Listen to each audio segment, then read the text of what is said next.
Antes de comenzar, también quería, agradecer al Colegio de Arquitectos de Neuquén y a la UFLO, a todos los organizadores, por la invitación. Lo que vamos a abordar en el día de hoy es, en forma genérica, el hidrógeno, no como una forma de energía, sino como un vector energético. En definitiva, vamos a tratar en un tiempo aproximado de 75 minutos, que es lo que tenemos previsto, vamos a tratar de cubrir varios aspectos. Como ustedes ven aquí, ¿qué es el hidrógeno? ¿Qué es el efecto invernadero? ¿Cómo está el planeta? ¿Cómo están algunos otros mundos? ¿Cuál es el futuro de los combustibles? ¿Qué es la electrólisis? ¿Qué es un vector? Si es seguro el hidrógeno que vamos a mencionar y tratar, cuáles son las aplicaciones móviles, cuáles de estas aplicaciones pueden ser estacionarias, si el transporte debe ser público o privado, si las celdas de combustible se comprenden en forma prioritaria y primaria, es decir, solo una introducción, cuánto cuestan algunas de estas tecnologías asociadas y algunas otras cuestiones, como tratar de ver qué haremos en un futuro. Todo esto parece mucho, pero bueno, obviamente lo vamos a ver en cierta extensión. Es como una introducción a cada uno de los temas que espero que sea de utilidad, al menos, para abrir la curiosidad.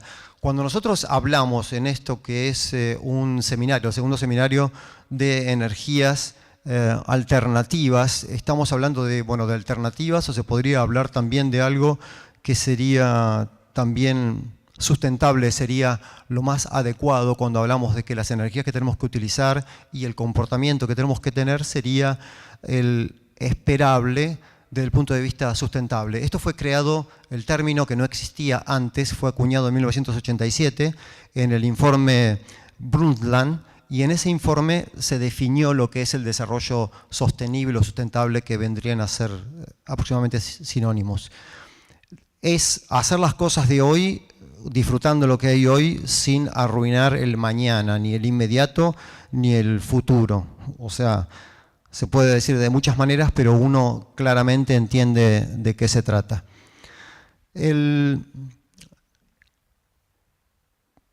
Hablábamos de varios aspectos, son muchos los que queremos cubrir, pero si hablamos del mundo, si hablamos del universo, que son dos cosas distintas, de las cuales comprendemos casi nada de ambas, el desarrollo y el futuro y hacia dónde vamos, de alguna manera ustedes ven, aprecian ahí lo que es donde vivimos, que es bastante extenso, a pesar de que solamente está mostrada la galaxia, una de los billones de galaxias que existen.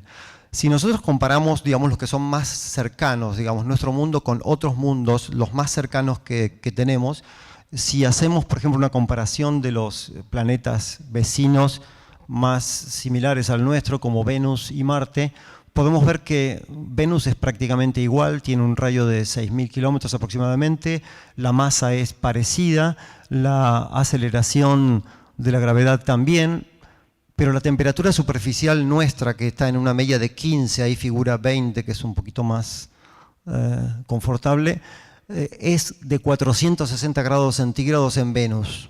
Ya tenemos un cambio muy importante. La cantidad de dióxido de carbono es 96 mol por mol, o sea que es el 96% en Venus, y en la Tierra es 4 por 10 a la menos 4. El nitrógeno ocupa el 78% y el oxígeno el 21% de nuestra atmósfera, y por eso vivimos, por la temperatura y por el 21% que se ha generado y se ha mantenido sin escaparse, con agua que está en el orden de 1 por 10 a la menos 2, y ese signo, es fundamental, menos 2 respecto de menos 3, que haría que la vida casi no sea posible. Si lo comparamos ahora con Marte, que está a la derecha, Marte es un poquito distinto, pero la temperatura es 50 grados bajo cero. Se podría vivir, pero harían falta tecnologías muy especiales. Pero a su vez el oxígeno está en 1 por 10 a la menos 3. Lo concreto es que esos planetas, como consecuencia de la cantidad de dióxido de carbono, si ustedes ven, Marte tiene 95% de dióxido de carbono, un ambiente de dióxido de carbono. Nosotros tenemos poco, partes por millón. Distinto.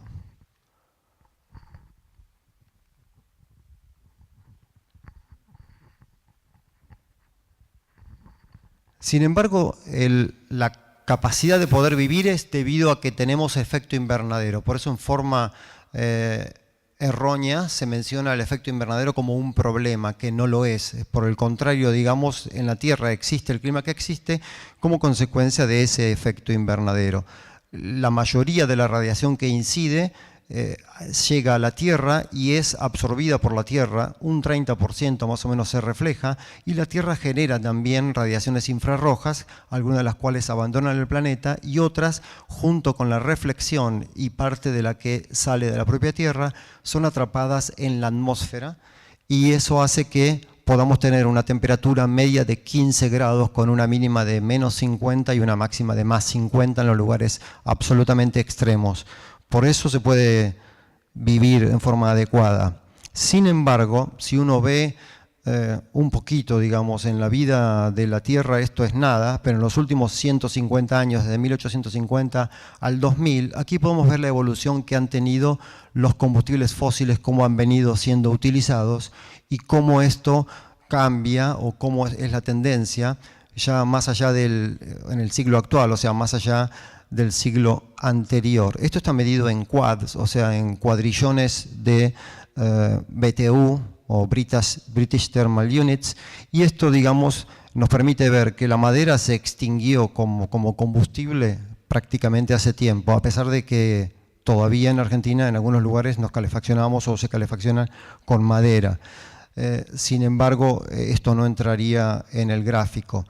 El carbón está aumentando, lo cual es absolutamente inapropiado, a pesar de que se prevé un descenso. Nosotros prácticamente no usamos carbón y eso es una buena noticia, pero el mundo desarrollado, China, Australia, Canadá y también la Unión Europea utiliza carbón todavía, con tecnologías buenas, pero es carbón al fin. El petróleo también ha crecido y ahora comienza a descender. El gas natural alcanzó un pico máximo, está descendiendo y está volviendo a aumentar. La energía nuclear, después del año 2000, sufrió un cambio en la pendiente que tenía. Lo concreto es que van cambiando los combustibles que se utilizan. Y si vemos acá, en el futuro, los combustibles fósiles están prácticamente en el año 2050, desde el 2014 que estamos ahora al 2050, le espera no más que un descenso. Esto como consecuencia de haber utilizado estos combustibles fósiles, el balance general de carbono que se hace sobre todo el planeta, esto remitido solamente al planeta Tierra, hace que haya un aumento neto de carbono en el océano, un aumento neto de carbono en la atmósfera y también atrapado en las diferentes áreas del suelo y la masa forestal. Como consecuencia de ello también hay más dióxido de carbono y por lo tanto más costos asociados al calentamiento global. Si nosotros vemos el calentamiento y lo analizamos en los últimos, digamos, la mayor parte del tiempo en el cual hubo actividad industrial hasta ahora, en los últimos años solamente hay un aumento creciente, bastante exorbitante y alarmante si se proyecta al año 2100, con un aumento aproximado de 6 grados centígrados, si es que se consumen y se produce dióxido de carbono que sigue yendo a la atmósfera.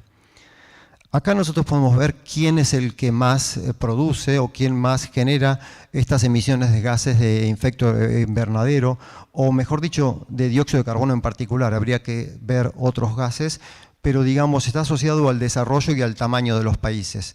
Los grandes países como India, China, son grandes por sus crecientes economías actuales y por las cantidades que superan los 1.000 millones de habitantes cada uno, y los países muy desarrollados contribuyen, digamos, a pesar de que tienen un alto desarrollo en índice, alto desarrollo humano, contribuyen con una gran cantidad de dióxido de carbono. Es proporcional al tamaño de los círculos que ustedes ven. Argentina no es ni siquiera ese verde, es el que está al lado, es más chiquitito, y tiene una influencia menor al 1%.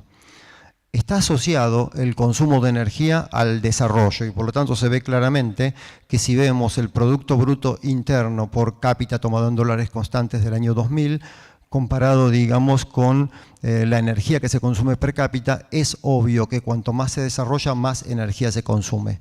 Pero también ocurre que el crecimiento de la población tiene una cierta pendiente y el consumo de energía tiene una pendiente muy superior. Y eso en arquitectura, por ejemplo, hace que el uso de metros cuadrados de cada persona, a pesar de que aumenta el número de habitantes en el mundo, superando los 7.000 millones, necesita cada vez más metros cuadrados. Si uno lo compara con el año 1960, comparado con el 2010, no sigue el desarrollo al resto de las variables, sino que el hombre cada vez utiliza mayor cantidad de metros cuadrados para vivir y por tanto también mayor cantidad de energía. Si nosotros vemos acá cómo están situados los principales países, vamos a ver que los kilowatts per cápita consumidos, esto frente al PBI hace que aquellos más desarrollados consumen enormes cantidades.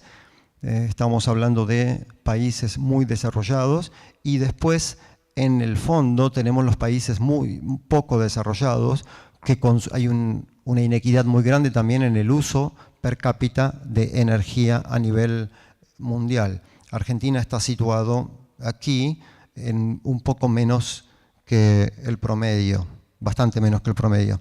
El consumo de energía versus la densidad de población también podría analizarse y uno ve, digamos, diferentes, aquí están algunos de los cerca de 200 países, pero si tenemos, digamos, la densidad de población y la graficamos en función de la energía, lo que vamos a ver es que se puede consumir por tener una densidad de población muy elevada, algunos países, o por tener gran desarrollo. Es decir, todos los países que están aquí consumen, digamos, tienen una densidad de población bastante elevada, pero estos consumen, aparte que tengan una densidad muy elevada, también consumen mucho per cápita. En el otro extremo están aquellos países muy pobres que están poco poblados y encima no consumen absolutamente mucho menos que la media, mucho menos que lo mínimo necesario.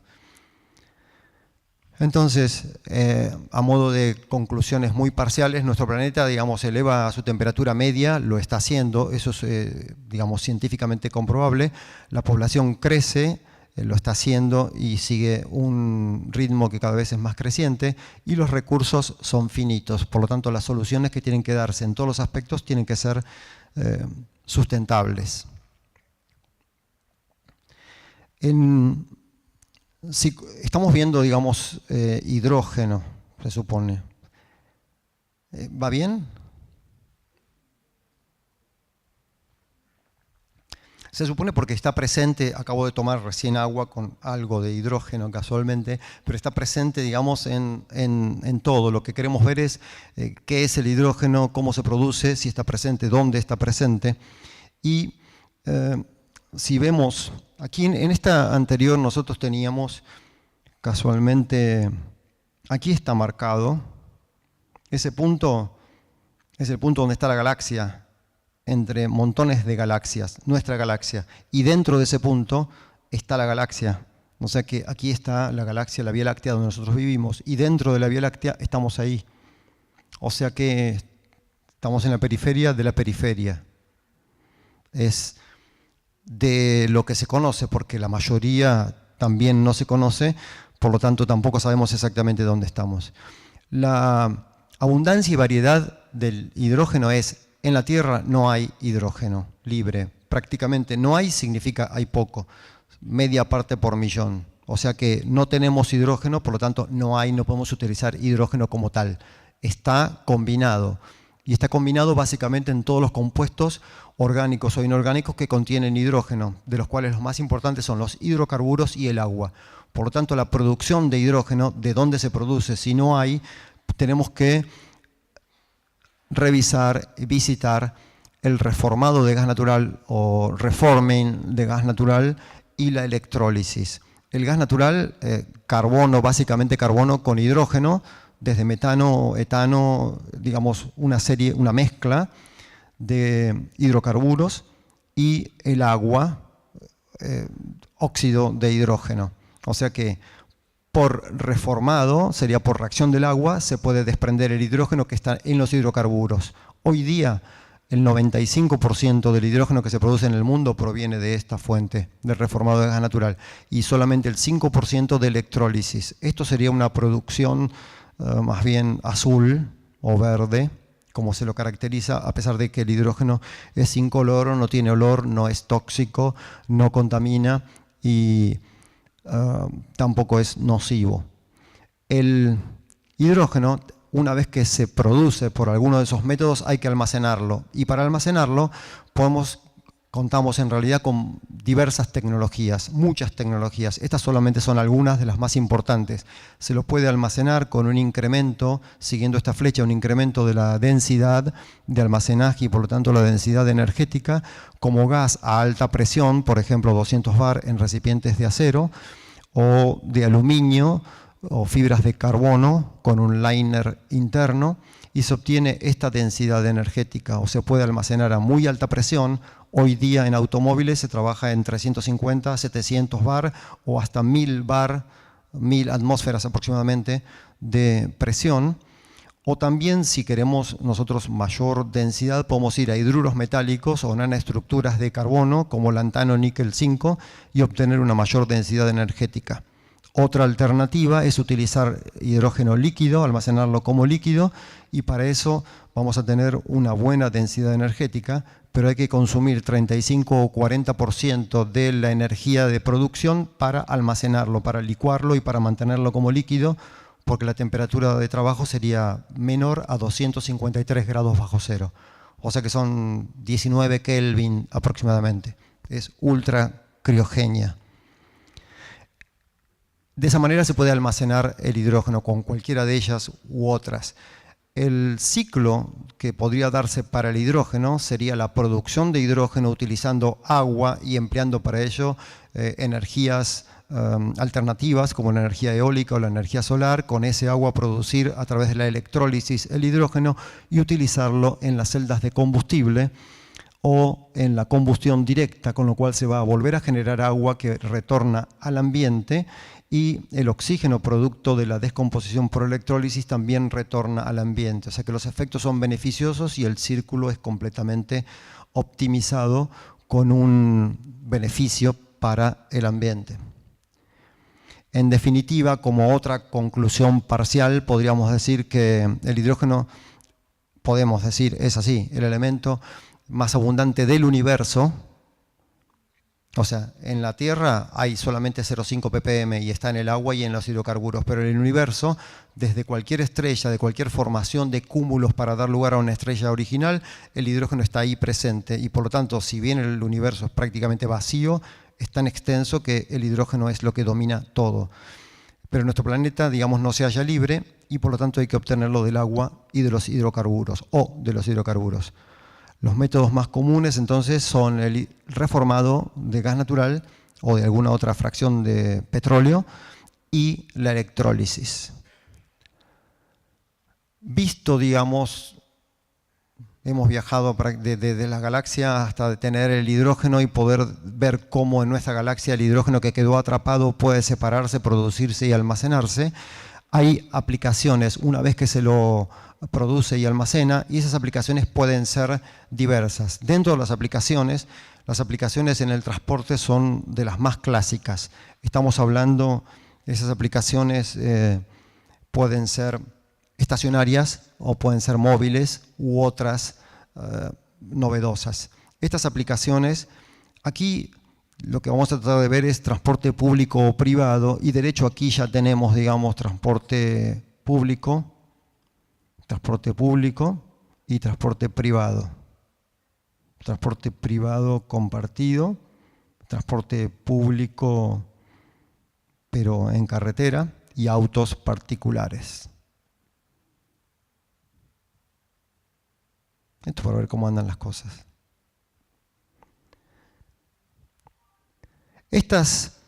Cuando uno considera el transporte y si necesitamos comparar el transporte público con el privado, podemos ver qué pasa en todo el mundo, incluidos nosotros.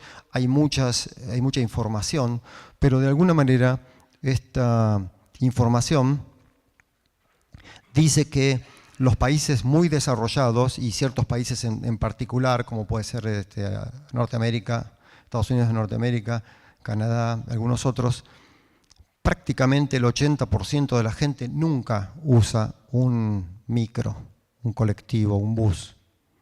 O sea que se mueve siempre en automóvil. Todo está pensado para autos, aviones, pero no en un transporte, el avión es público, pero el transporte terrestre público prácticamente no se utiliza. En el otro extremo, tanto en China como en Rusia, como en otros países, la gran mayoría, un 80%, utiliza prácticamente siempre, todos los días o 2 o 3 veces por semana el transporte público.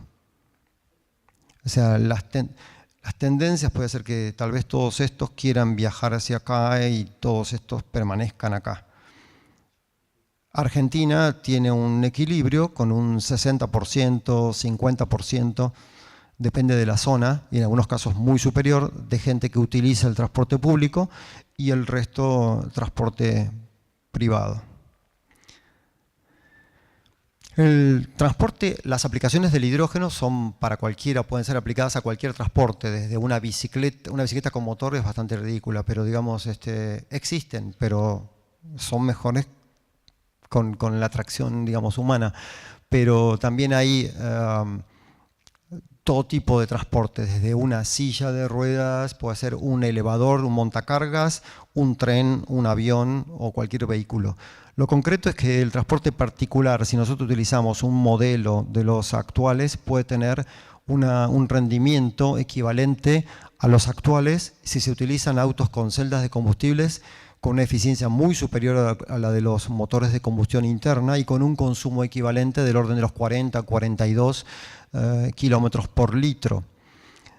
El problema es si el hidrógeno se produce desde una fuente renovable, no tenemos inconvenientes. Pero el problema está aquí en que no se tiene la infraestructura de carga, porque los fabricantes, si no hay infraestructura de carga, no van a hacer autos para esa infraestructura. Y no hay infraestructura, entonces nadie hace la infraestructura porque no hay autos.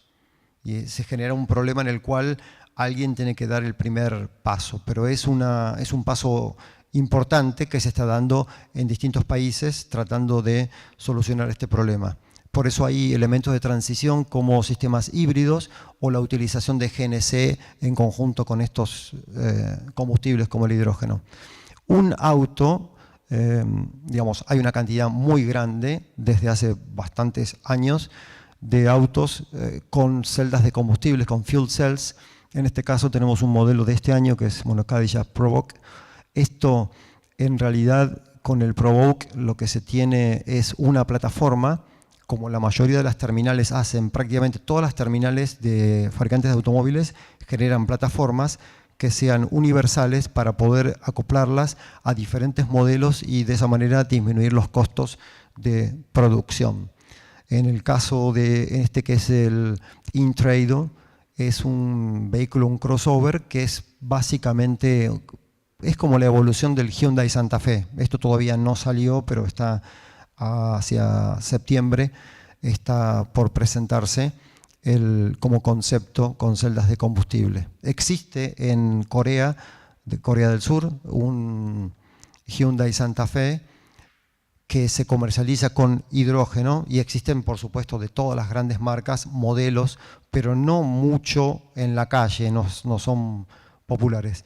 En el caso del Clarity, que es uno de los más populares de hace 2 años, podemos ver ahora que esos automóviles lo que tienen de distinto respecto de los que conocemos nosotros día a día son, bueno, un tanque de almacenaje de hidrógeno, que para el que utiliza nafta no es, puede ser una gran diferencia, pero para nosotros que tenemos una flota de las más importantes del mundo con GNC, no es ninguna diferencia. La única diferencia es que acá vamos a tener un tanque rojo en lugar de uno amarillo y con otros niveles de seguridad y con otros aspectos constructivos distintos. Pero es un tanque de almacenamiento de gas. En algunos casos BMW utiliza líquido, pero es solamente BMW que lo utiliza. Baterías de alta capacidad como para almacenar la energía de frenado en esas baterías y luego recuperarlas. Baterías de celdas o pilas de celdas de combustible que van a utilizar este hidrógeno. Un motor eléctrico que hace las veces de híbrido utilizando, digamos, el motor eléctrico o cargando las baterías cuando no se lo utiliza. Y una unidad de control de potencia que administra y optimiza la potencia de estos vehículos. Uno de los aspectos que transforman y que hizo que varios autores llamaran como energía democrática al hidrógeno es la posibilidad de estaciones de servicio en la propia casa. Es decir, generar, al igual que en los autos eléctricos, el contacto en la propia casa para que se puedan conectar en el caso de un híbrido o para la generación, fabricación de hidrógeno y utilización en los autos en las propias casas.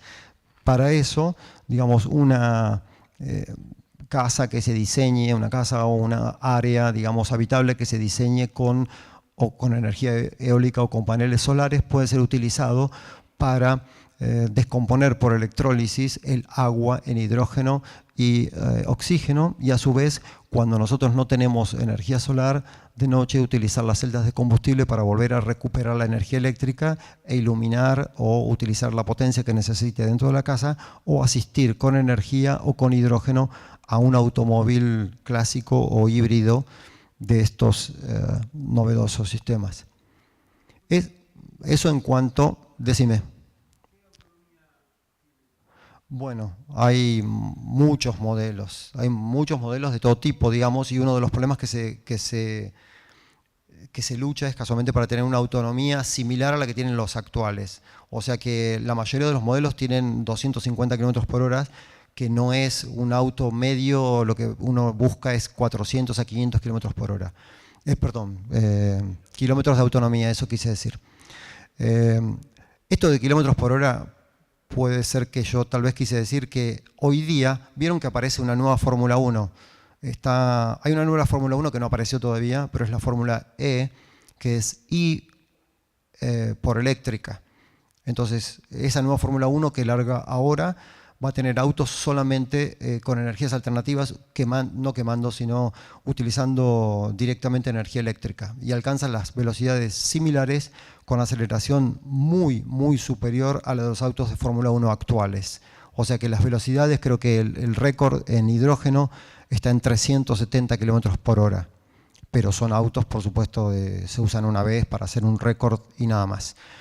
Digamos, uno puede tener un auto que genere 1000 HP, que los hay de potencia, pero para nosotros, que si hablamos de algo sustentable, es poco sustentable.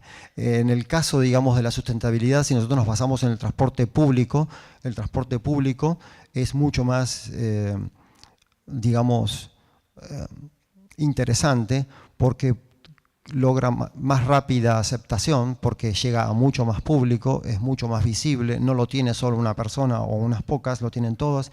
Eso genera un efecto multiplicador, elimina la contaminación o la disminuye en las áreas donde más hay, que son las áreas contaminadas de cualquier ciudad.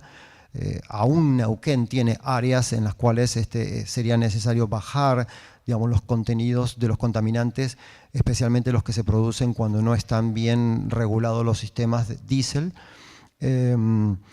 Para áreas de alto congestionamiento es ideal, y a su vez el aprovisionamiento se puede hacer en centrales ya de alguna manera focalizadas, por ejemplo en las terminales de los colectivos o en algún lugar demostrativo, lo cual sirve como ejemplo y permite emplear, digamos, una infraestructura más simple que el resto. Las tendencias en cuanto a esto, digamos, hay muchas, pero en cuanto a esto significa el transporte público trata, digamos, en la mayor parte del mundo trata de ser el que prepondere en las ciudades, especialmente porque todas las ciudades van sufriendo de a poco los mismos problemas que las primeras ciudades sufrieron antes, que es la pérdida de calidad del aire. Y a su vez, ya en una frontera de las tendencias, se va hacia la eliminación de las prohibiciones y al uso responsable del transporte y del espacio público. O sea que la idea es no colocar tantos carteles, no prohibir tantas cosas, pero para eso se requiere una educación previa como para evitar, digamos, todo eso. Pero esa es la tendencia, para evitar las contaminaciones, para que las personas, digamos, elijan lo que deba elegir en el momento que deba elegirlo, sin que sea necesariamente obligado a hacer eso, sino que casi lo haga responsablemente. En definitiva, y esto sería como unas conclusiones también parciales, podemos decir que el éxito y la difusión de cualquier nueva tecnología, en el caso del hidrógeno también, y depende del grado de aceptación que tenga por parte de la gente y de la percepción y confianza del público usuario. En el caso, o sea que si se ven transportes de este tipo, la gente empieza a confiar más, como en su principio comenzó a confiar también en GNC, cuando al principio no existía ni siquiera uno, siempre hubo un primer automóvil, y luego eso pasó hasta con los carros tirados por caballos también.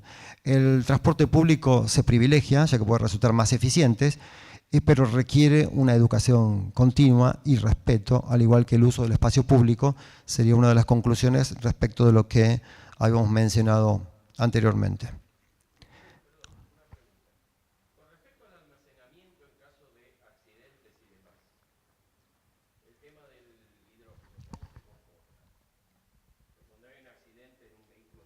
Al hidrógeno le encanta porque si sale va a reunirse con la mayor parte del hidrógeno que está en el universo, o sea, se va a ir. Habría que ver qué pasa con nosotros. Pero digamos, el hidrógeno es el elemento más liviano del universo. Es el primero de la tabla periódica. Se llama hidrógeno, pero su verdadero nombre es protio. Protio porque es lo primero. Prot es antes que todo. Pro es antes que todo, por lo tanto es protio. Y sus isótopos serían deuterio y tritio, protio 1, deuterio 2, tritio 3. Por lo tanto es lo más liviano, lo más volátil y lo más difusivo que hay. Si se produce un escape, inmediatamente se pierde y abandona la atmósfera, inclusive no queda atrapado en la atmósfera. Si hay un incendio, el incendio es mucho menos nocivo que con GNC o con nafta, porque no hay carbono. Por lo tanto, no hay gases tóxicos, genera solamente agua. Lo único que hay que evitar es que se formen mezclas explosivas. Por lo tanto, un automóvil tiene, digamos, mayores seguridades en cuanto a sensores que determinan la presencia de gases nocivos. Así como en una casa, por ejemplo, hoy día se puede comprar no en cualquiera, pero digamos en un comercio, se pueden comprar detectores de monóxido de carbono. Uno puede estar protegido si tiene esos detectores. Si piensa olerlo, jamás lo va a oler porque no se puede oler, y en algunos casos se registran varias muertes por año en la Argentina por presencia de monóxido de carbono, de los braseros o de quema de algún tipo de combustible como madera. Pero lo importante es la ventilación, el diseño adecuado, la utilización de las normas, el no utilización de cosas inventadas sin ningún tipo de soporte, y de esa manera los autos tienen los mismos récords de seguridad, los mismos que tienen actualmente los autos que utilizan GNC, que también tienen un gas comprimido que es combustible y que está almacenado a 200 bar detrás del asiento en los taxis que usa cualquiera, o incluso personas que tienen privadamente su auto con GNC, es aproximadamente lo mismo. No, bueno, por eso estamos hablando de un universo muy grande de cosas. O sea, pueden ser motores a explosión, vamos a ver casos, pueden ser celdas de combustible. Lo que nosotros hablamos antes eran celdas de combustible, en cuyo caso no hay explosión, no hay llama, sino que es una reacción química que vamos a ver ahora casualmente en las celdas de combustible. Pero se utilizan también motores de combustión. De hecho, las celdas de combustible son más caras y más eficientes. Los motores de combustión se utilizan, y de hecho tenemos en la Argentina, en distintos lugares, en Buenos Aires, en Pico Truncado, en Santa Cruz, en el ITBA, distintas aplicaciones sobre motores de combustión interna. O sea que se puede usar en ambos y todos tienen beneficios. Lo que pasa es que la tecnología de celdas de combustible o fuel cells, esto es real, no es una maqueta ni nada, esto es Japón. Estos 210 kilómetros de Tokio es un distrito con celdas de combustible. Las celdas de combustible en realidad lo que van a permitir fueron inventadas hace mucho tiempo, pero prácticamente lograron ser conocidas para el público y para la gran tecnología, para la mayoría de los ingenieros, con los programas espaciales. Es decir, para ir al espacio se necesita contar con agua y se necesita energía, poder producir energía, y eso se puede hacer utilizando hidrógeno y utilizando oxígeno, o sea, que son casualmente los combustibles que se utilizaban o que se utilizan en la mayoría, digamos, de la cohetería internacional para poder vencer la fuerza de gravedad de la Tierra. Entonces, lo que tenemos son distintas placas ubicadas en serie como sándwich, que van muchas de estas constituyendo una pila. En la positiva lo que vamos a tener, en el borne positivo lo que vamos a tener es que el hidrógeno que se alimenta a la celda de combustible va a transformarse en protones, generando energía eléctrica, estos electrones. Los electrones van a seguir el circuito y lo que vamos a tener aquí es protones. Los protones solo pueden pasar a través de la membrana porque esta membrana solo deja pasar los protones. Es Proton Exchange Membrane, por lo tanto pasan los protones hacia la placa negativa donde se juntan con el aire o con oxígeno directamente y van a reaccionar estos protones, que son hidrógenos cargados positivamente, con el oxígeno y los electrones que llegaron por el circuito para volver a producir agua. O sea que esto es prácticamente lo que Julio Verne puso en la Isla Misteriosa, es decir, generar a partir de agua energía y volver a tener agua. Ese es prácticamente el sentido de las celdas de combustibles. Pero hay distintos tipos de celdas de combustible. ¿Cuál es el problema que hay acá? ¿Por qué no todos usamos esto? ¿Por qué no tenemos todas las notebooks y demás con estos sistemas? Porque es muy caro producir estas membranas y es muy caro producir los catalizadores, que son basados en platino, en renio, que son, digamos, muy caros, y las membranas son producidas por muy pocas compañías y son realmente caras. Hay distintos tipos de celdas de combustible. Esas celdas de combustibles o fuel cells, los más importantes son las celdas de membranas, que son de intercambio de protones, que es el Proton Exchange Membrane Fuel Cells, las que mencionamos recién, las celdas alcalinas, las celdas de ácido fosfórico, las celdas de carbonato fundido y las celdas de óxido sólido. Estos tipos de celdas, los distintos tipos permiten hacer lo mismo, pero a diferentes niveles. ¿Querés?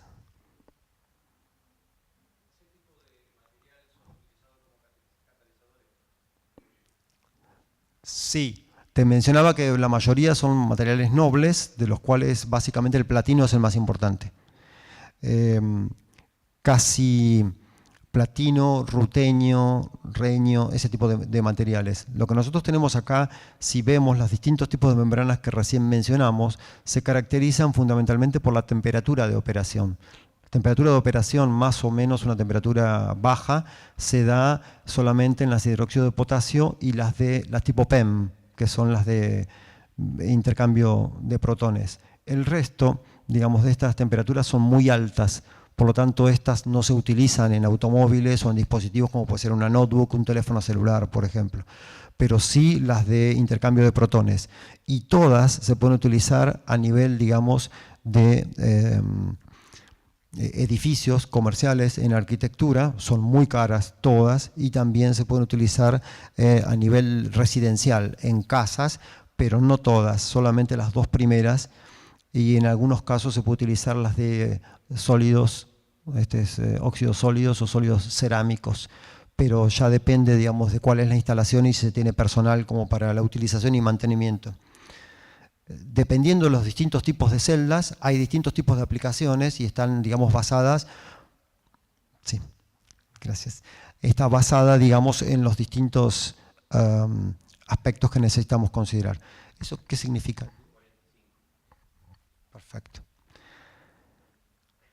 para nosotros poder trabajar, digamos, con estas tecnologías, estamos viendo distintos tipos de membranas, distintos tipos de celdas, distintos tipos de catalizadores, distintos tipos de almacenajes, hidruros, estamos viendo almacenajes con fibras de carbono, con nanoestructuras, con carbono, con aluminio recubierto interiormente con un liner. Bueno, todo eso, para que sea exitoso, requiere, digamos, que sea utilizado bajo normas. Las normas, básicamente tenemos, nosotros a nivel país podemos hablar, digamos, de dos normas. Hablamos de IRAM para nosotros, que es el Instituto Argentino de Normalización y Certificación, o Instituto de Racionalización Argentino de Materiales, y las normas ISO, que son las normas internacionales, que son iguales para todas. O sea, ISO es igual para todas, pero a su vez es International Standardization Organization. Entonces lo que tenemos es el hidrógeno, caracterizado por el número de Naciones Unidas 1049 o por el Registro de Productos Químicos Internacional 1333-740. Esto es lo que va a tener cualquier cargamento o cualquier... Perdón.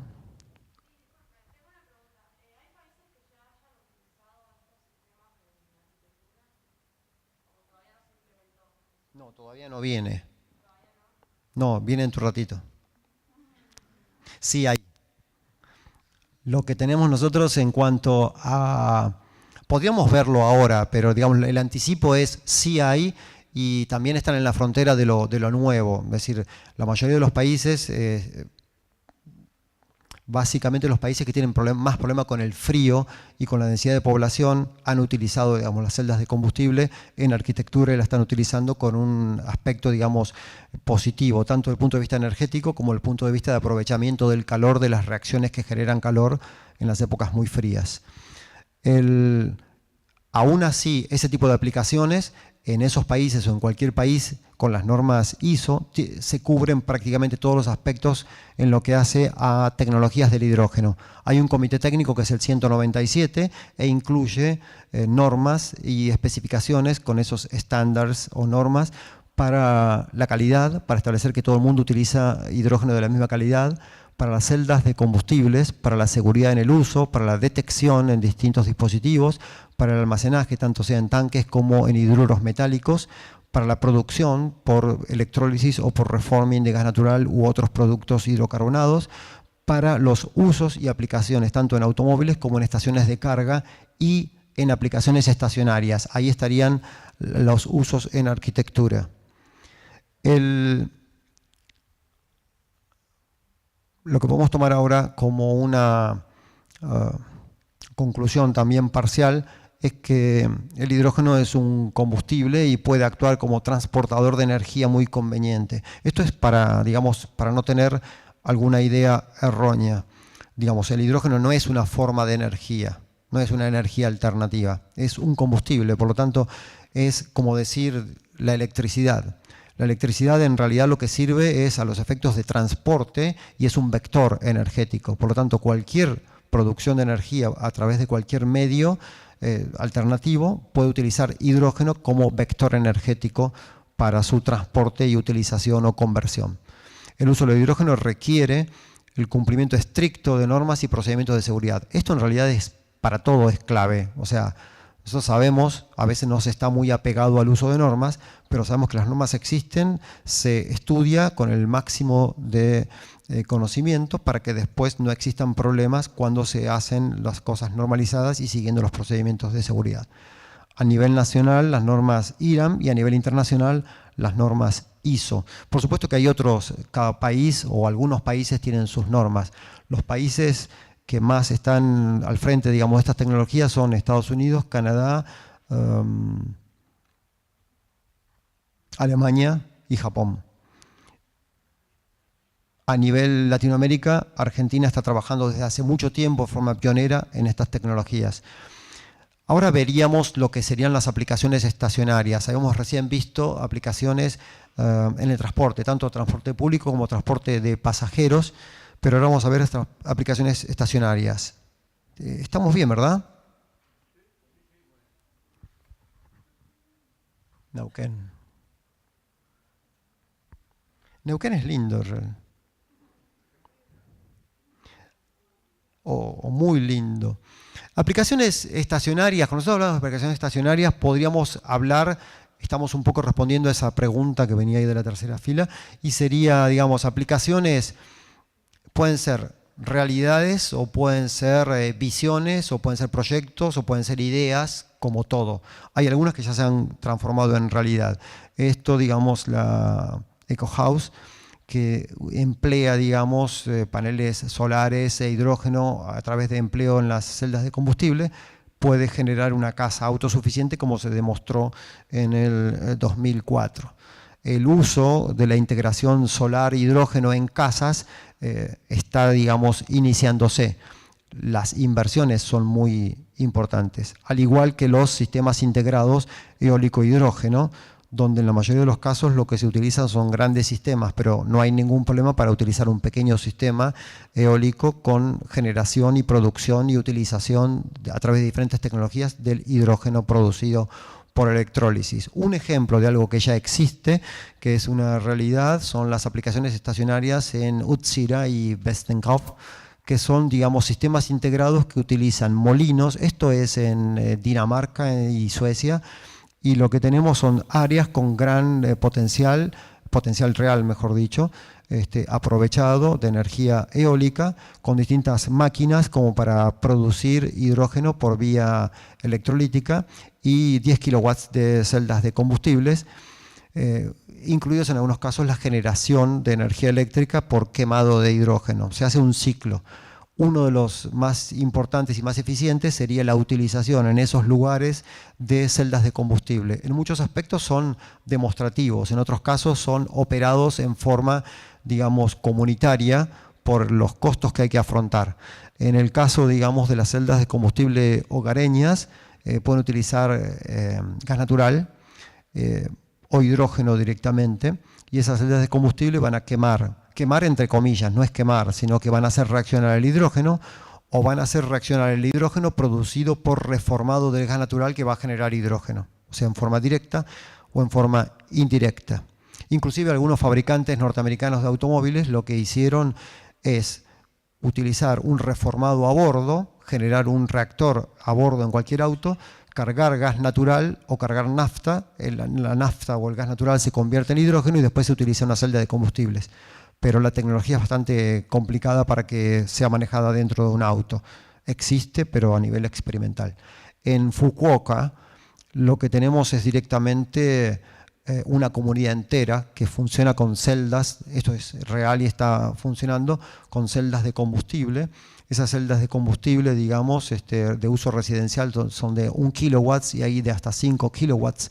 Y el problema de Japón es muy distinto a nosotros, porque cuando hablamos de una casa japonesa tal vez tenga 50 o 60 metros cuadrados, y acá un departamento pequeño tiene eso, y bueno, no todos, pero digamos, a veces en una casa uno piensa en 200 metros cuadrados, o 300 o 150, pero estamos hablando de diferentes tamaños. Con 60 metros cuadrados viven una familia importante en Japón. Cuando originalmente esto se presentó, se pensaba que para el año 2015 iba a poder producirse a entre 5.000 y 6.000 dólares cada unidad. Eso no pudo lograrse, son muy caras. Eso funciona porque el gobierno japonés paga el 70% de la inversión, si no, no podría, digamos, funcionar. Hay aplicaciones, también estas son todas aplicaciones reales, como las que preguntaban recién si hay en arquitectura. Bueno, en Arrowhead, que es en Londres, hay edificios de hasta más de 20 plantas, 26 niveles, con celdas de combustible, y esas celdas de combustible ya son mucho más importantes, con 250 kilowatts para uso de energía eléctrica y 250 kilowatts para los aspectos de calefacción del edificio.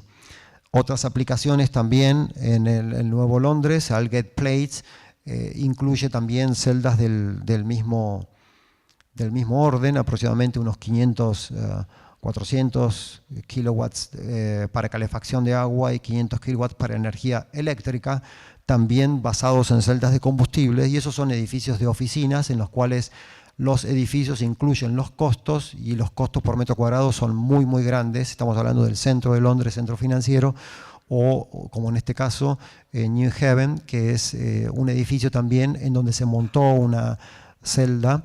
Hay muchos edificios, muchos no, pero hay varios en Estados Unidos, con celdas de combustible entre 400 kilowatts y 1 mega.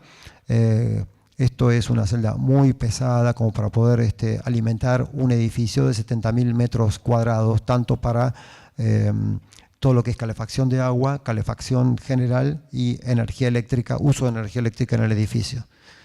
Hay otras aplicaciones que lo que hacen es tomar como la iluminación o los elementos más importantes, básicos y comunes de un edificio en las áreas comunes y abastecer eso con algún sistema energético como un primer punto de entrada. En el caso de las celdas de combustible para el uso doméstico, el problema principal que tenemos es el costo.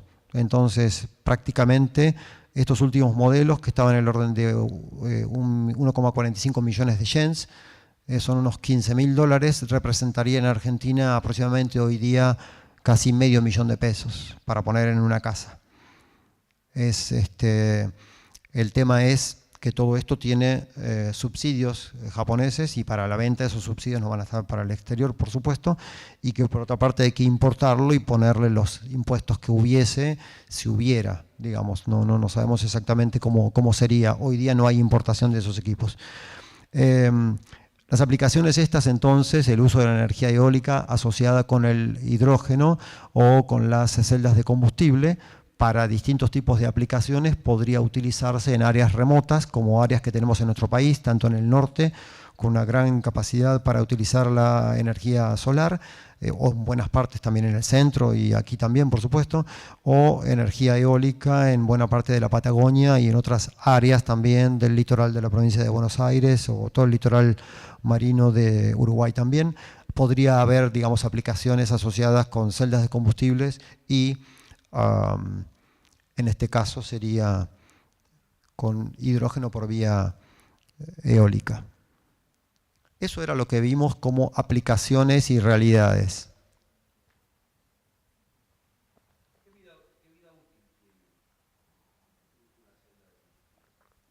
Bueno, uno de los inconvenientes que se tiene casualmente es ese. O sea, nosotros lo que decíamos antes también con el tema de la infraestructura. Hay que hacer una infraestructura de estaciones de servicio y autos. Nadie quiere hacer primero, si los autos o las estaciones de servicio. En el caso para saber la vida útil real, son vidas útiles de laboratorio y depende mucho del uso. O sea que si la celda se contamina con mala calidad de producto, puede arruinarse en una semana. Es como todo, digamos. Si uno, por ejemplo, tiene un automóvil y ese automóvil tiene un catalizador, el catalizador genera, digamos, del auto que está en el sistema de escape, lo que genera es una reacción muy elegante que toma dos contaminantes y lo convierte en dos no contaminantes. Es fantástico. Pero si uno carga el combustible inadecuado o por ahorrar ciertos pesos carga un combustible de mala calidad o el que lo produjo dejó azufre en el combustible, arruina $1.000 de ese catalizador y tiene que ir a reponerlo y sale $14.000. O sea que si no se contamina puede tener una vida útil de hasta 10 años. Acá estamos hablando ahora de visiones. Si hablamos de visiones o proyectos futuros, tenemos algunos, son muy interesantes. Al ser visiones uno puede soñar y es casualmente parte del trabajo creativo digamos, en todas las profesiones. O sea que para las tecnologías del hidrógeno, en este caso, las visiones podrían llevar en Dinamarca, una visión danesa de cómo serían los sistemas de vivienda y transportes alimentados por energías renovables, básicamente todos los paneles solares y aerogeneradores pequeños en lo que se llamaba Peter Quist Lorentzen, lo que sería la villa hidrógeno. Esto es algo potencial, ¿sí? Pero se transformó en realidad. Esta es la villa real que se construyó ya y existe, bastante parecida a lo que soñaba originalmente el arquitecto. Pero hay todo tipo, digamos, de visiones. En este caso tenemos el Hydra Concept o Hydra Project de Serbia, que es extraño.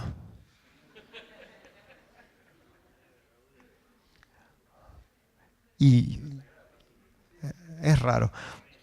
Pero concretamente, digamos, casualmente de la mayoría de los sueños después se transforman, pero surgen muchas de las soluciones a muchos de los problemas que existen. En este caso, digamos, lo que está pensado es basado en la hidra, que la hidra es un animal mitológico griego de 7 o muchas más cabezas, que tantas cabezas tienen y si esas desaparecen, ante una cabeza cortada surgen otras más.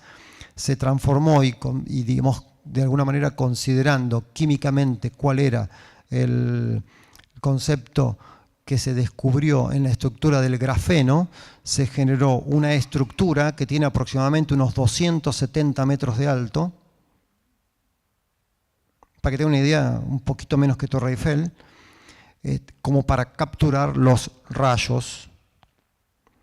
Y de esa manera, en los distintos lugares del mundo donde existe una capacidad de tratar de capturar esos rayos y transformarlos en energía eléctrica, y esa energía eléctrica utilizarla para convertir en hidrógeno y oxígeno, para después hacer las aplicaciones absolutamente limpias, daría una cantidad de energía inconmensurable y prácticamente gratuita si es que se lograse hacer, digamos, esto.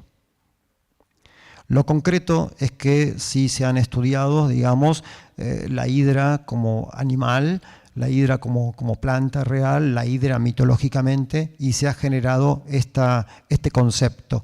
Se han estudiado las distintas áreas del mundo con la mayor incidencia y capacidad de tormentas eléctricas susceptibles de ser aplicadas a este concepto. En el centro, en Congo, en el centro de África, en la parte, digamos, sur de Brasil, en el norte de Venezuela, en la península de la Florida, en algunas áreas bien al sur de Estados Unidos, y en Indonesia y básicamente algunos países del sudeste asiático, existen los puntos más concentrados como para poder utilizar esta visión, esta tecnología.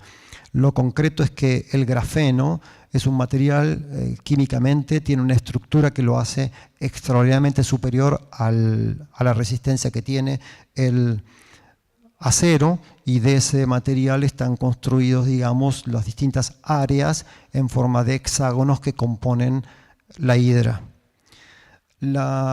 Otro proyecto, Indie House, es, digamos, un proyecto basado en el estado de Colorado, en Estados Unidos, en el cual el objetivo es una villa autosuficiente en la cual los propietarios, generando hidrógeno por vías alternativas, a través de electrólisis pueden vender y pagar entre 3 y 5 años sus viviendas.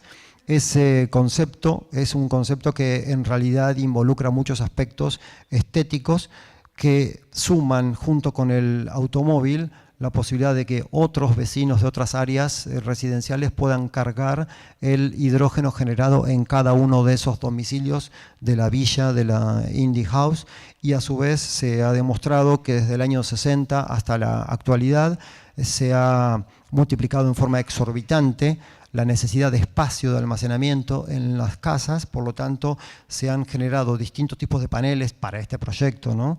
En las cuales, digamos, los paneles exteriores se acoplan con sistemas modulares de almacenaje, aprovechando el espacio sobre una estructura básicamente fundada sobre las curvas e insertos lumínicos y arreglos de calefacción radiante siguiendo esas estructuras internas. El proyecto Aukema también lo que hace, digamos, una vía bastante futurística, es la utilización de todas las posibilidades energéticas para generar y utilizar hidrógeno.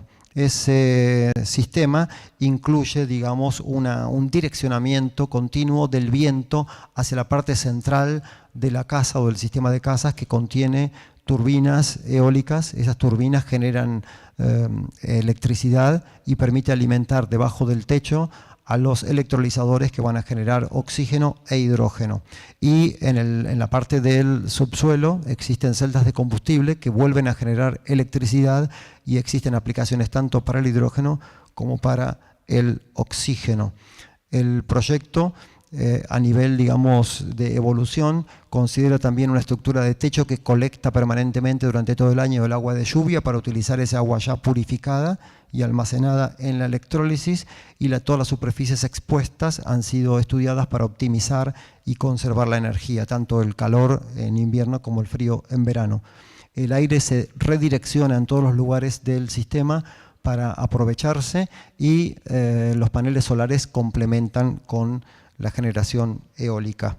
El esquema podría dar un render de este tipo, y es un proyecto que está, esto es de los países nórdicos, estamos hablando de Suecia, estamos hablando de Dinamarca.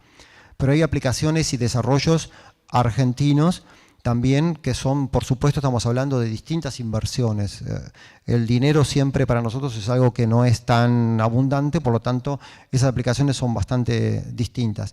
Para entrar, digamos, en las aplicaciones y en lo que es a niveles demostrativos, se ha construido una planta en Pico Truncado. Pico Truncado es en el norte, casi en el límite con Chubut, de la provincia de Santa Cruz, y la Asociación Argentina del Hidrógeno ha generado una planta basada en 3 molinos. Estos molinos existentes generan a través de esta planta por electrólisis hidrógeno, y existe como consecuencia de ello la utilización, el almacenamiento, el trabajo con todas estas tecnologías, y básicamente con celdas de combustible y otras tecnologías innovativas. Eso dio lugar a que en ese lugar se haya generado la primera estación de servicio de hidrógeno de todo el hemisferio sur, y está puesta en el mapa internacional, y en el 2014 se inauguró la primera estación de servicio de carga de hidrógeno más GNC. Esto aprovechando la posición que tuvo Argentina como primer país, país número 1 en el mundo, en la generación y conversión de automóviles de GNC y tecnologías asociadas.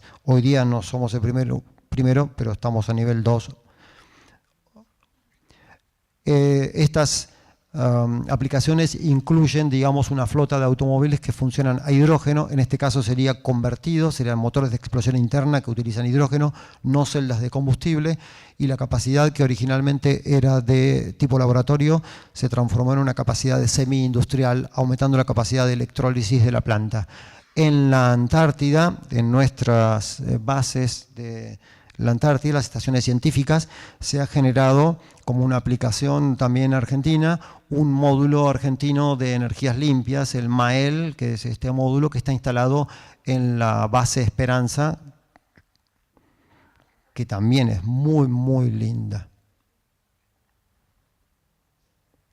Esas aplicaciones incluyen la generación eólica para la producción de hidrógeno, la utilización del hidrógeno, la conversión nuevamente en energía o en otras aplicaciones, almacenamiento de hidrógeno como gas y en hidruros, combustión interna a través de generadores, soldadura autógena utilizando hidrógeno, celdas de combustible y otras tecnologías que se prueban en ambientes extremos en frío. Y por último tenemos una aplicación, acá en el año 2014 comenzó una aplicación para la construcción de lo que es el primer bus o el primer colectivo que funciona a hidrógeno. Lo está desarrollando IDPA con Mercedes-Benz ahora en el año 2014 en el Instituto Tecnológico de Buenos Aires, ahí cerca de Puerto Madero.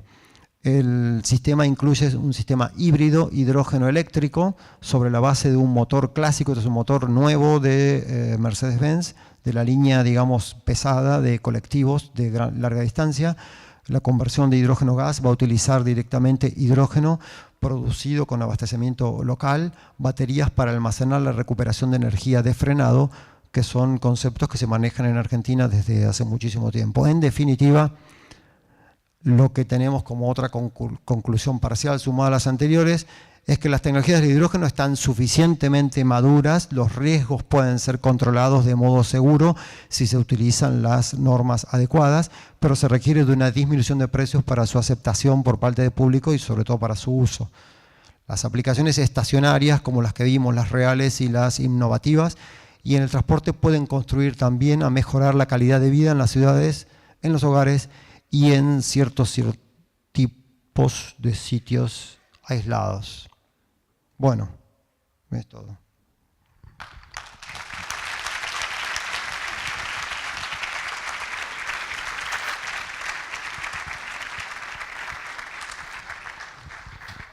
Sí. 5 de preguntas.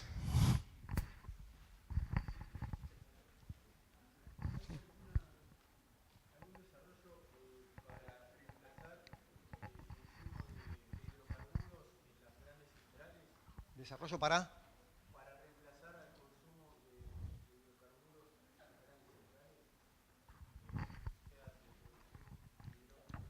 Sí.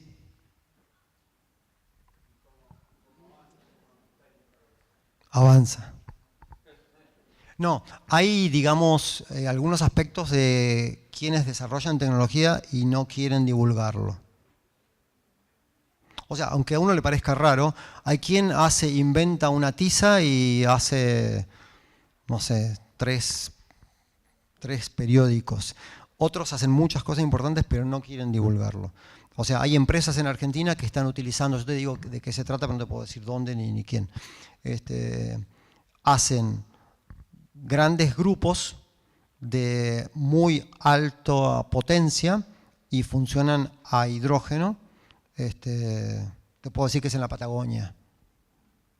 ¿Pero por qué? Porque hay que respetar la decisión de la empresa. Si la empresa no quiere publicar los datos, no quiere publicar papers o no quiere simplemente, digamos, que eso se divulgue porque quiere mantener un perfil bajo y contribuir al ambiente, pero lo que sí es, en el mundo existen, quienes lideran eso son Canadá y Alemania, y en Argentina, digamos, en algunos aspectos estamos a nivel frontera, o sea, frontera bien adelante en cuanto a la utilización de grupos en campo.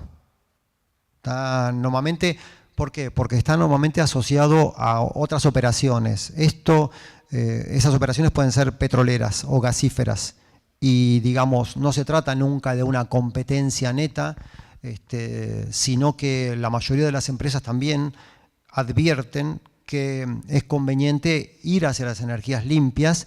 Lo que pasa es que mientras el negocio siga resultando, no lo hacen o lo hacen en forma, digamos, pausada o modular. Pero todas trabajan en esos desarrollos y estas que yo te digo están, digamos, muy adelante.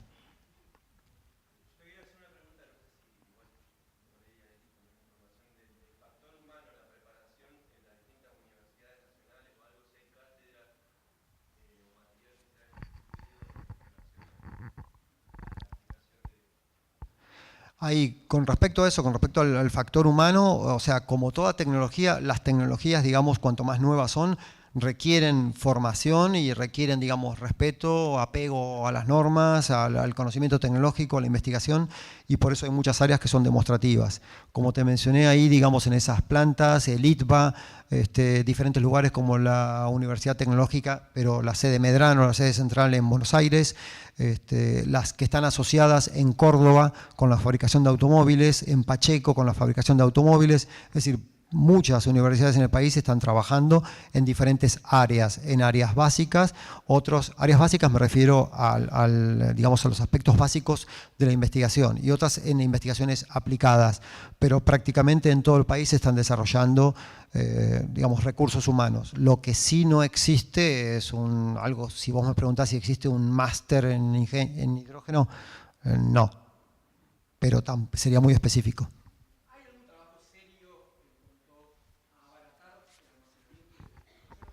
¿Abaratar qué costó? Hay muchos temas, digamos, que requieren investigación y que requieren sobre todo eso, el bajar costos.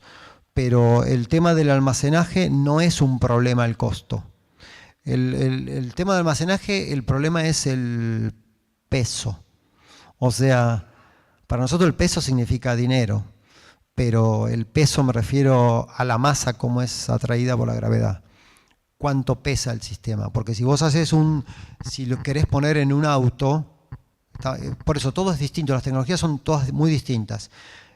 Por ejemplo, yo te comento, una notebook o una netbook o un teléfono celular de, no sé, de 3 o 4 pulgadas, grande, digamos algo muy grande, existe la tecnología probada y, digamos, construida para utilizar celdas de combustible.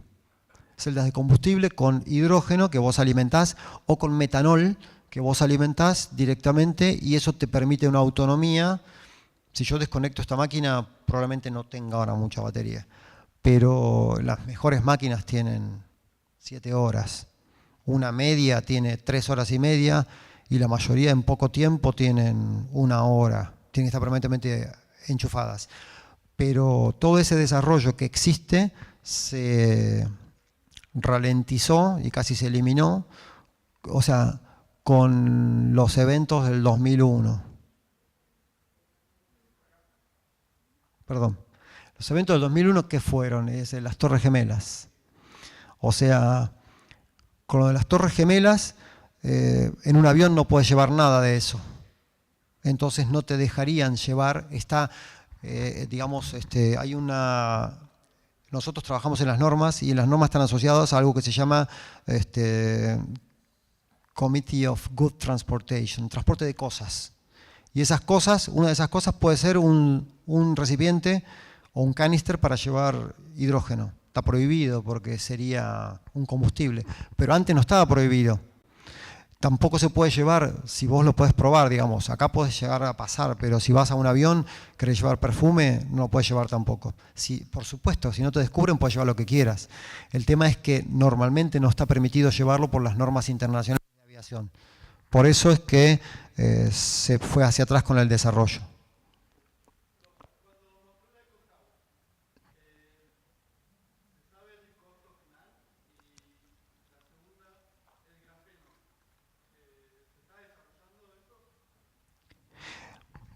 La Eco House incluso tuvo una exposición durante bastante tiempo en Buenos Aires. Estamos hablando de un desarrollo de hace 10 años atrás y hay bibliografía que se puede consultar. El costo yo no lo sé, porque aparte sería un costo del 2004. El costo de lo demostrativo normalmente suele ser elevado, pero en ese caso se utilizaban todos materiales normales de la industria de la construcción. O sea que el arquitecto que conoce los materiales... Los mejores materiales que se utilizaban son los que usaron en esa casa, nada especial. Lo único raro que había son las celdas de combustible. O sea que la casa cuesta lo mismo que una casa del metraje que vos quieras, con la calidad que vos quieras, pero lo adicional son las celdas de combustible que ya te di los costos, que son esos costos de aproximadamente unos $15.000. Pero puede tener celda de combustible o no, no hace falta que tenga celda de combustible. Por eso en Argentina no hay desarrollos muy importantes de celda de combustibles. Hay muchas universidades, por ejemplo el INIFTA, que es el Instituto Nacional de Investigaciones Físico-Químicas y Técnicas Aplicadas de La Plata, produce, digamos, celdas de combustible. Lo que era antiguamente CITEFA, que es el Centro de Investigaciones Tecnológicas de las Fuerzas Armadas, que es Centro ahora de Investigaciones Tecnológicas para la Defensa, ellos también, digamos, producen celdas, pero son chiquitas. Pequeñas, muy pequeñas. Lo otro que me preguntaste era si el otro proyecto Hydra, si está en construcción. Imagínate. No. Es algo, digamos, que un estudio desarrolló y que es muy difícil de llevarlo a la práctica, pero no está en construcción. Sí se está investigando, por supuesto se conoce todo acerca del... Por ejemplo, el grafeno, el que quiere estudiar algo acerca del grafeno, eso le valió a un doctor en química un premio Nobel en el año 2010. O sea que directamente la estructura del grafeno es algo que está dando ahora resultados de aplicaciones sobre la base de un premio Nobel basado en química y estructura de algo que antes no se conocía cómo era. De ahí venía una pregunta que no sé quién quería hacer. Sí, perdón.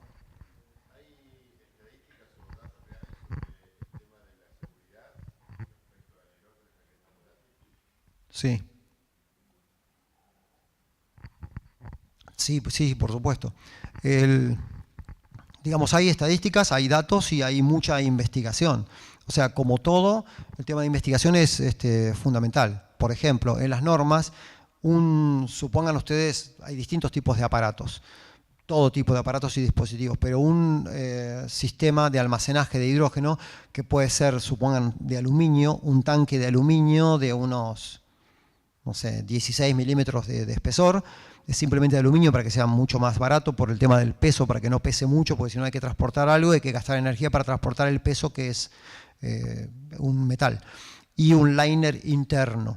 Ese liner interno, digamos, para evitar que el hidrógeno difunda. Ese se construye Y de los que se construyen, de todo el lote de lo que se construyen, se destruyen algunos tomados en lotes para ver si cumplen con las normas que previamente se han establecido. Por ejemplo, que pueda caer desde una autopista al nivel de abajo y no explotar ni romperse. Que no se pueda incendiar, que no pueda en un choque frontal con otro móvil, que puede ser un tren, y no pueda explotar. Es decir, todos esos tests están normalizados y hay mucha experiencia y hay mucha, digamos, bibliografía y sobre todo hay normas. Sí.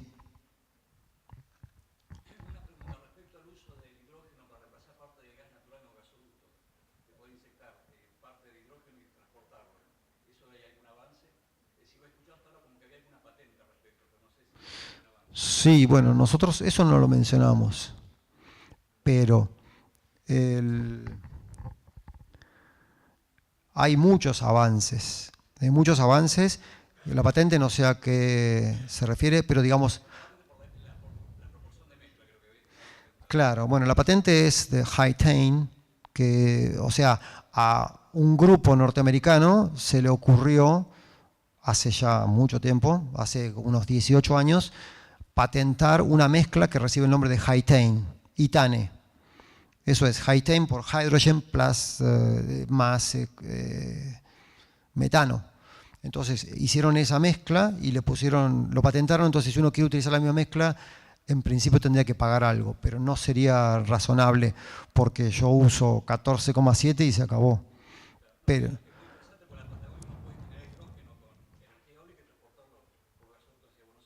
sí, bueno, de eso también hay estudios. El presidente de la asociación, hay estudios conjuntos entre la Asociación Argentina del Hidrógeno y la Asociación Argentina de Energía Eólica. El presidente de la Asociación Argentina de Energía Eólica es el doctor Erico Spinadel y digamos, él, ustedes pueden leer distintos artículos y ha generado, digamos, proyectos que transformarían a la Patagonia directamente en la capacidad para sostener toda la energía de todo el país o de toda Latinoamérica con un área muy pequeña, eólica, y almacenaje, conversión y almacenaje en hidrógeno.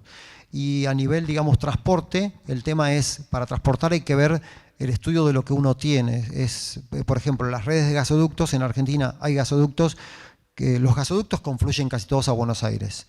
O sea, los gasoductos vienen de la Patagonia del sur, bien del sur, prácticamente, digamos, de Punta Vírgenes hacia arriba, hasta Buenos Aires. De Neuquén hay varios hacia Buenos Aires, de Mendoza hay varios a Buenos Aires, el gasoducto centro-oeste, los gasoductos que salen de aquí, de centro-oeste, el gasoducto neuquino, Neuva 1, Neuva 2, los del norte que bajan, pero van todos a Buenos Aires.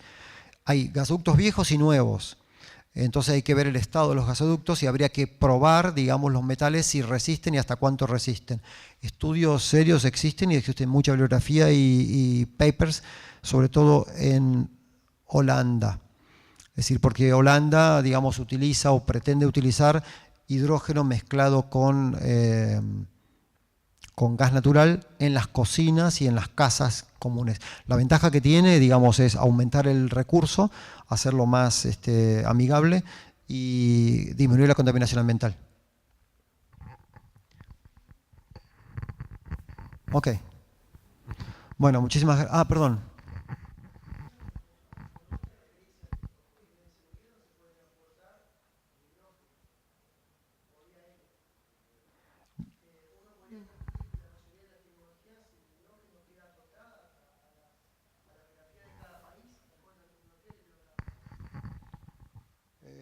No sé si entendí, pero te voy a contestar lo que entendí. O sea, yo dije que lo que no se puede transportar es en la mano. Si yo no puedo irme de acá, por ejemplo, al aeropuerto de Neuquén, con mi valija y llevar hidrógeno en un tubito, que con un tubito del tamaño de muy pequeño, digamos como si fuera, ¿qué tamaño? Como esto. No, pero el tema no es la cantidad. No es la cantidad. Está prohibido transportar hidrógeno. Como está prohibido transportar cualquier combustible. Si vos transportás 50 centímetros cúbicos de cualquier combustible en una aerolínea norteamericana, no te lo aconsejo. Si querés hacerlo. Pero está prohibido en las normas internacionales. No está permitido. Entonces, eso no significa que la tecnología esté acotado a eso. Lo que no puede es una persona transportar eso.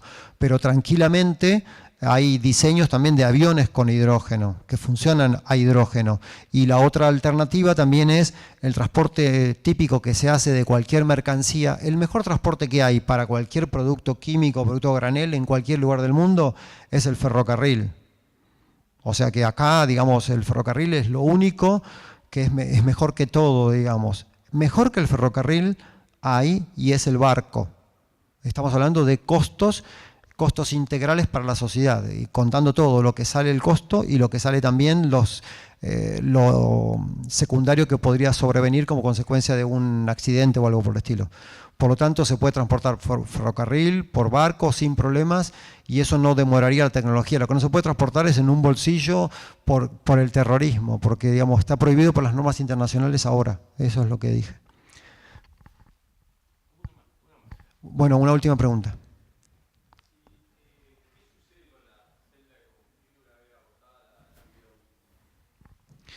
Bueno, como todo, digamos, acá yo tomo agua en una copa. Si todo estuviese diseñado de acuerdo a normas, tendría que diseñarse y establecerse el análisis que se llama de la cuna a la tumba. Y eso implica de dónde salió esto y a dónde va a ir a parar. Esto salió seguro de la arena de algún lado y carbonato de sodio y va a ir a parar al mismo lado. O sea que si yo esto lo muelo, se transforma en la misma arena que le dio lugar. No hay ningún problema. Si tengo este micrófono, ya es distinto. El auto, la campera que vos tenés puesta, todo es distinto.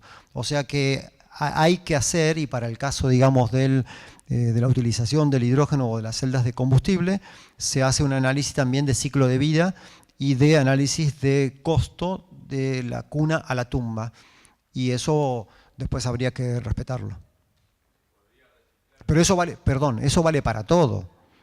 Vale, ya les digo, para si yo tengo una campera y es de plástico, tengo que ver de dónde vino y qué va a pasar con eso. Vale para cualquier elemento. El catalizador, que es lo más complicado que tiene, por supuesto que se recicla porque es lo más caro que tiene. Es básicamente partículas de platino diseminadas sobre una matriz. Se trata de recuperar siempre el catalizador por el costo que tiene. Después los plásticos y demás, se hace lo mismo que un análisis de computadora.